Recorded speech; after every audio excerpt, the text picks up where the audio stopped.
উত্তর কোরিয়ার president Kim Jong উনের বিরুদ্ধে যৌন নির্যাতনের অভিযোগ তুলেছেন দেশটির এক নারী।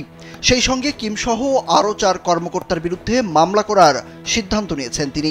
বৃহস্পতিবার এক প্রতিবেদনে এই তথ্য জানিয়েছে বিবিসি।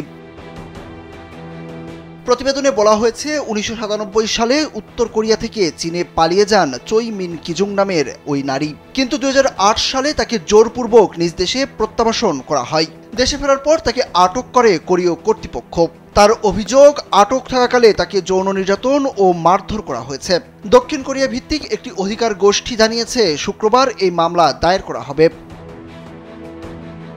চই মিন কিজুং নামের ওই নারী চীন থেকে ফেরার পর 2012 সালে আবারও দক্ষিণ কোরিয়ায় পালিয়ে যান এবং সেখানেই বসতি গড়েন। Original product, best service and best offer.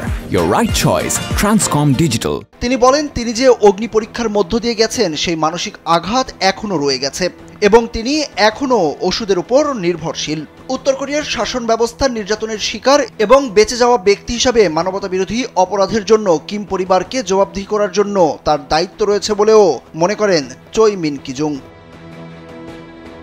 তবে এটি একটি ঐতিহাসিক ও নজিরবিহীন ঘটনা হতে যাচ্ছে, কারণ প্রথমবারের মতো উত্তর কোরিয়ায় জন্মগ্রহণকারী কোনো ব্যক্তি তার নিজ দেশের শাসক গোষ্ঠীর বিরুদ্ধে আইনি ব্যবস্থা নিচ্ছে। তবে এই মামলা নিজ দেশ উত্তর কোরিয়ায় হবে না, মামলাটি হবে দক্ষিণ কোরিয়ায়। অতীতে দক্ষিণ কোরিয়ার আদালত একই ধরনের নির্যাতনের অভিযোগে নিজ দেশের নাগরিকদের করা মামলায় উত্তর কোরিয়ার বিরুদ্ধে রায় দিয়েছে, কিন্তু এই ধরনের রায় মূলত প্রতীকী বিবেচনা করে পিয়ংইয়ংয়ের পক্ষ থেকে উপেক্ষা করা হয়েছে। অধিকার গোষ্ঠী database centre for north Korean human rights বলেছে, তারা চোয়ের মামলাটি জাতিসংঘ এবং আন্তর্জাতিক অপরাধ আদালতেও নিয়ে যাওয়ার পরিকল্পনা করছে। এসব মামলা কিংবা মামলার রায় অতীতে কখনো পাত্তা দেয়নি উত্তর কোরিয়া। সুরুজ আহমেদ, কালবেলা।